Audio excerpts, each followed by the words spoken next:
खुदावंदा ये तेरे सादा दिल बंदे किधर जाएं, खुदावंदा ये तेरे सादा दिल बंदे किधर जाएं, कि दरवेशी भी अय्यारी है, सुल्तानी भी अय्यारी। सलाम, नमस्ते, सत श्री अकाल। मैं हूँ आपके साथ हर्षिता मिश्रा और आप देख रहे हैं टाइम्स मेल। इस वक्त पूरे साउथ एशिया में टोपी, कुर्ता पजामा और लुंगी वालों ने क्या गजब का कहर ढा रखा है। एक तरफ फलस्तीन पर इजराइल कहर ढा रहा है, तो वहीं दूसरी तरफ अपनी बहन बेटी और औरतों को नचाने का ठेका भी टोपी वाले कौम ने अपने कंधों पर उठा लिया है। यूं समझ लीजिए कि आज अगर कलमा पढ़ने वालों से कह दिया कि तुमको 1 लाख रुपया मिलेगा, बस तुमको अपने कलमे में इनकार करना है, तो शायद ही कोई गली कूचा इलाका और मोहल्ला बाकी होगा जहां पैर रखने के लिए जगह मिल जाए।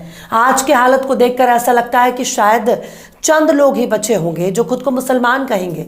लेकिन हम ऐसा क्यों कह रहे हैं?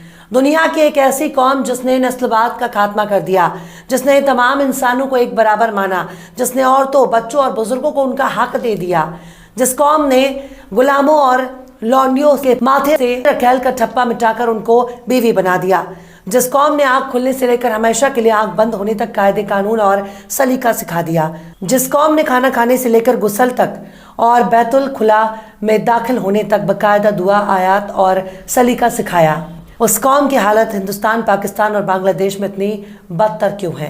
क्या मुसलमानों ने मोहम्मद को छोड़ दिया या फिर रब्बे कायनात ने ही इनसे मुंह फेर लिया है?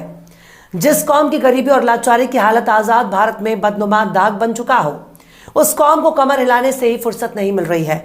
जो कौम एक दिन के मुशायरे के लिए लाखों रुपए पानी की तरह बहाने में यकीन रखती हो, उसे स्कूल की क्या ज़रूरत, उसे कॉलेज की क्या ज़रूरत, उस कौम को यूनिवर्सिटी की क्या ज़रूरत? पर नहीं साहब, बिल्कुल नहीं। स्कूल, कॉलेज, यूनिवर्सिटी ये सब फालतू लोगों के काम है। गुटखाबाज कौम को स्कूल, कॉलेज और यूनिवर्सिटी की ज़रूरत नहीं, बल्कि इनको बियर बार, कसिनो और डिस्को बार की ज़रूरत है। जो कौम अपनी बहन बेटियों के हिजाब और दुपट्टे की हिफाजत नहीं कर सकती, उस कौम से क्या ही उम्मीद की जाए? कम से कम मुसलमानों को इकट्ठा होकर अपना स्कूल और हॉस्पिटल ही खोल लेना चाहिए। एक तो ऐसे ही अपने बच्चों को स्कूल भेजने से ये लोग 13-22 करते हैं। हिजाब के विरोध होने के बाद इन्होंने लड़कियों को स्कूल भेजना ही बंद कर दिया। अगर इतने जज्बात भड़क रहे हैं तो चंदा इकट्ठा करके स्कूल बना लीजिए, अपने बच्चों को टीचर और प्रोफेसर बनाइए। अपने बच्चों के लिए हर इलाके में ना सही कम से कम कई गांवों का चंदा इकट्ठा करके एक हॉस्पिटल और एक स्कूल तो खोल ही सकते हैं। पर कुछ करने के लिए हौसले की ज़रूरत है। ऐसे 420 लोगों ने चंदा वसूल कर दौलत इकट्ठी कर रखी है, जो खुद को कल तक कौम का खादिम कहते थे। जो कौम शेर व शायरी और मुशायरे की महफिल सजाने के लिए खुद को कुर्बान करने के लिए तैयार हो जाती है, खुद को बेचने पर तुल जाती है, वाकई उस कौम के पास खोने के लिए और कुर्बान करने के लिए कोई कमी नहीं है। हमारा पड़ोसी देश पाकिस्तान तो टूरिस्ट वीज़ा लेकर सऊदी अरब में भिखारी बनकर पैसे वसूलता है। मतलब कि हम मुसलमानों की बात कर रहे हैं, किसी यहूदी की नहीं। भारत में मुसलमान तो खुद को बर्बाद करने पर तुला है। आखिर क्यों लात जूते खाने के लिए तैयार बैठे हैं दक्षिण एशिया के मुसलमान? आखिर क्यों हर जगह से दुत्कार कर भगाए जा रहे हैं मुसलमान? आखिर क्यों मुसलमान ही हो रहे हैं मुसलमान से परेशान? बताएंगे आपको और भी बहुत कुछ। लेकिन आप अगर हमारे चैनल पर नए हैं और पहली बार हमारी वीडियो को देख रहे हैं, तो आप हमारे चैनल टाइम्स मेल को सब्सक्राइब कर लें, वीडियो को लाइक कर दें और बेल आइकन का नोटिफिकेशन बटन भी प्रेस कर दें, ताकि बिना देरी हमारी हर खबर आपको मिलती रहे।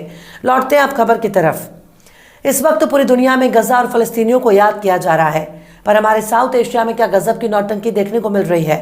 खासकर हिंदुस्तान, पाकिस्तान और बांग्लादेश का मुसलमान ऐसे रास्ते पर चल पड़ा है जिसका कोई मंजिल ही नहीं है। मुसलमानों को आगे बढ़ाने के लिए आखिरी पैगंबर ने इकरा यानी तालीम पर जोर दिया। हर मुसलमान को तालीम हासिल करना बिल्कुल ज़रूरी कर दिया, यानी मुसलमान को हर हाल में शिक्षा हासिल करना अनिवार्य हो गया। पर भारत के मुसलमान खुद को अपडेट करने के लिए 15,000 का फ़ोन ले सकता है, पर 5,000 की एडमिशन फ़ीस भरने में नानी याद आ जाती है। स्कूल कॉलेजों में भेदभाव के शिकार भी मुसलमान होते जा रहे हैं। इनके पास ना तो कोई सामाजिक लीडर है, ना ही पॉलिटिकल लीडर। अगर कोई सियासी लीडर इनकी क़यादत के लिए तैयार भी होता है, तो ये खुद ही उसे आरएसएस का एजेंट साबित करने लगते हैं। मतलब इनके पास सब कुछ है, पर कायदे की खोपड़ी नहीं है। बच्चों को हायर एजुकेशन से बिल्कुल दूर रखना चाहते हैं। खासकर लड़कियों के मामले में मुसलमान दिन ब दिन पिछड़ता जा रहा है। ये एकजुट होकर दरगाह बनाने के लिए पैसा इकट्ठा कर सकते हैं, एकजुट होकर कव्वाली के लिए चंदा वसूल कर सकते हैं, एकजुट होकर मुशायरे के लिए चंदा बटोर सकते हैं, एकजुट होकर महज एक रात के लिए बड़े शायर को बुलाने के लिए 5 लाख का चंदा इकट्ठा कर सकते हैं, पर एकजुट होकर खुद के लिए स्कूल, कॉलेज, यूनिवर्सिटी बनाने के लिए पैसा इकट्ठा नहीं कर सकते। फिरका परस्ती के नाम पर आपस में लड़ाने वाले मौलाना की तकरीर के लिए इनके पास पैसा है, पर अपने बच्चों को पढ़ाने के लिए ना तो इनके पास पैसा है, ना ही हौसला। एक फर्जी मुकदमा अगर पड़ोसी पर दर्ज हो जाता है तो हफ्तों तक मोहल्ले वाले उसके घर की तरफ नजर उठाकर भी नहीं देखते। यह है मुसलमानों का हाल। यूं ही कोई बुलडोजर लेकर नहीं पहुंच जाता। मुर्दों के बीच हर चलने फिरने और टोपी लगाने वाली लोग जिंदा नहीं कहे जा सकते। जिंदा होने के लिए जिंदा नजर आना भी जरूरी है। इनके पास सब कुछ है, पर इकट्ठा होकर अपना नेता चुनकर संसद और विधानसभा में पहुंचाने की ताकत नहीं है। अगर मुसलमानों के बीच से कोई एक नेता खड़ा हो जाता है, उसको गिराने के लिए खुद इन्हीं के बीच से एक और मुसलमान खड़ा होकर मुकाबला करता है। लिहाजा ऐसे ऐसे लोग चुनाव जीतकर मुसलमानों के सिर पर तांडव करने लगते हैं, जिनको मुसलमान तो छोड़ दीजिए, हिंदुओं में ही ज्यादातर लोग नहीं जानते। मतलब आपस में लड़कर ये दूसरों को जिताने में यकीन रखते हैं, पर औकात नहीं है कि खुद का कोई नेता चुन सके जो इनकी सदन में आवाज पहुंचा सके। इस वक्त मुसलमानों ने बस एक ही महारत हासिल कर ली है, और वो है थाना। मुस्लिमों में कोई नेता मिले ना मिले, लेकिन दलाल जरूर मिल जाएंगे जो थाने की दलाली करते हैं, जो आपके बीच में घुसकर मुखबिरी करते हैं और दारू मुर्गा के लिए अपना ईमान बेच देते हैं। इसी तरह से जमीन की दलाली में मुसलमानों ने झंडे गाड़ रखे हैं। अगर शहरों की बात की जाए तो इनको पैसे की इतनी हवस है, ये दाढ़ी टोपी कर दलाली करते हैं ताकि दूर से कोई भी इनके बहुत बड़ा मुत्तकी और परहेजगार आदमी समझे, पर इनकी दाढ़ी के पीछे सारे ऐप छिपे हुए हैं। मिसाल के तौर पर दिल्ली का ओखला देख लीजिए। जब से दिल्ली और दिल्ली के आसपास के इलाकों में हिंदू मुस्लिम के बीच नफरतों का सिलसिला शुरू हुआ, तब से ही हर कोई सीधे ओखला में आना चाहता है। यहाँ कई इलाके ऐसे हैं जहाँ अवैध इमारतें बनी हुई हैं, जहाँ जरूरत पड़ने पर एम्बुलेंस और फायर ब्रिगेड भी नहीं घुस सकते। ऐसे ऐसे इलाकों में किराए पर कमरे और फ्लैट की दलाली इतनी जोर शोर से चल रही है कि ऐसा लगता है कि मानो मुसलमान इलाके के नाम पर आपको गर्दन काट कर पैसे लूट लेंगे। मुसलमानों ने रियल एस्टेट की आड़ में दलाली का ऐसा धंधा शुरू कर दिया, जिनके जेब में नजर आने वाला एक एक रुपया हरामखोरी की गवाही दे रहा है। हम ये नहीं कहते कि सारे के सारे मुसलमान ऐसे ही हैं, पर एक की वजह से जरूर 10 बदनाम हो रहे हैं। इसी तरह से इनके पास पीर फकीर बाबा झाड़ फूक करने वाले मौलवियों की लाइन लगी है, जो खुद को पीर कहते हैं, अपने मुरीदों को चंदा लेते हैं, बड़ी बड़ी आलिशान गाड़ियों में घूमते हैं। बेचारा मुसलमान भी गाड़ी पर लिखने लगता है पीर साहब का करम। मतलब कल तक अल्लाह का करम लिखने वाली कौम फर्जी पीरों के झांसे में आकर पीर साहब का करम मान बैठी है, पर पीर साहब खुद ही इनके चंदे पर मौज कर रहे हैं, विदेशों में घूम रहे हैं। बेचारे जुम्मन मियाँ पीर साहब के कदम चूम रहे हैं, और पीर साहब ने लाखों की प्रॉपर्टी चरण चुमवा कर बना ली। भूत शैतान और रूहानी इलाज के नाम पर ऐसे ऐसे मौलवियों ने अपने धंधा फैलाना शुरू कर दिया।